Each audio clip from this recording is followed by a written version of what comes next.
आशा की किरण। ભક્તો, આંખ અને કાન બે દરવાજા છે. કોણ બે દરવાજા છે?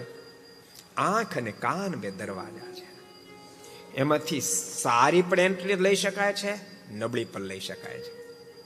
આંખ જ પતનનું કારણ છે, આંખ જ ઉર્ધ્વગતિનું કારણ છે. શ્રીમદ ભાગવતનો 6ઠ્ઠો સ્કંદ બતાવે છે, અજામેલનું પતન જો કર્યું હોય તો આંખે કર્યું. તમે કથા સાંભળી હશે.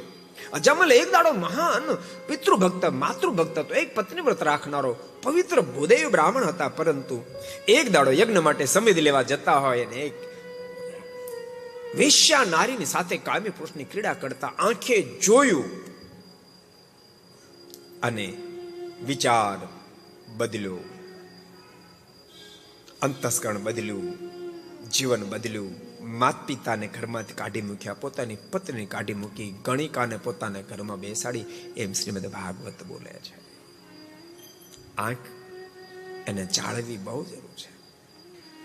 આપણે ઘરની બારી ખોટી જગ્યાએ ખુલ્લી ન રહી જાય એનું ધ્યાન રાખીએ છીએ આપણે. જય સ્વામિનારાયણ. સાંભળો, ધુમાડો થતો ને ગાડી લઈને જતા કાચ ખુલ્લો ન રહે જાય એનું અનુસંધાન રાખીએ છીએ. કાચ ખુલ્લો ન રહે ને તો બહારથી ધુમ્મસ અંદર આવી જશે, ડસ્ટ અંદર આવી જશે. પણ આંખને ક્યાં ખુલ્લી ન રાખવી એની સામે આપણું અનુસંધાન રાખીએ કે આંખ અમુક જગ્યાએ મારી જો ખુલ્લી રહી જશે તો જીવનમાં ભૂકંપ સર્જી દેશે, ભૂકંપ સર્જી દેશે. માટે આ જગ્યાએ મારે આંખ ખુલ્લી ન રખાય, એ બાજુ મારે દ્રષ્ટિ, એનું અનુસંધાન આપણને નથી. સમજાય છે મારી વાત?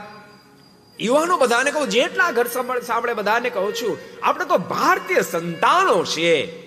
આપણા ઇન્દ્રિયો ઉપર કેટલો નિગ્રહ હોય, કેટલો નિગ્રહ હોય બાપ. પ્રભુ રાઘવે કહ્યું છે, લખન જરાક જોઈ લે તો આ જાનકીજીના આભૂષણ છે. જે વખતે સુગ્રીવે આપ્યા છે હાથમાં આભૂષણ લઈ અને લખનના મુખમાંથી શબ્દ નીકળ્યા છે, માલિક સરકાર, નાહમ જાનામી કેયુરે, નાહમ જાનામી કુંડલે. હું આ પગની અંદર પહેરવાના ઝાંઝર, હું આ કંઠની અંદર ધારણ કરવાના હારને નથી ઓળખતો, કાનમાં પહેરવાના કુંડળ નથી ઓળખતો. અહમ જાનામી નૂપુરે, હું માત્ર પગની અંદર પહેરવાના ઝાંઝરને ઓળખું છું. કેમ? હું નિત્ય મારી માં જાનકીના દર્શન કરવા જાતો, પણ સરકાર મેં મારી જિંદગીમાં મારી માં જાનકીના મુખ સામે જોયું નથી તો ક્યાંથી ઓળખું? પણ વંદન કરવા જાતો ત્યારે પગમાં પહેરેલા ઝાંઝરના દર્શન થતા. માટે કહું છું, અહમ જાનામી નૂપુરે. એના આપણે સંતાન, એના આપણે સંતાનો છે.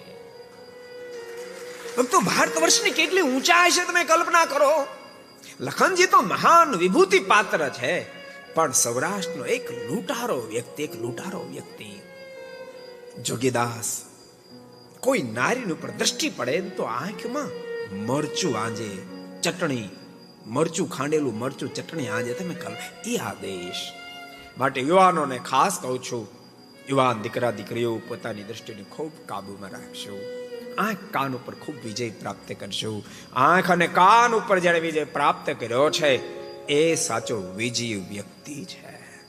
को पसंद आया हो तो लाइक करें और शेयर करना मत भूलिए. सब्सक्राइब करें सरदार कथा चैनल को और बेल आइकॉन पर क्लिक करना मत भूलिए लेटेस्ट वीडियो सबसे पहले पाने के लिए.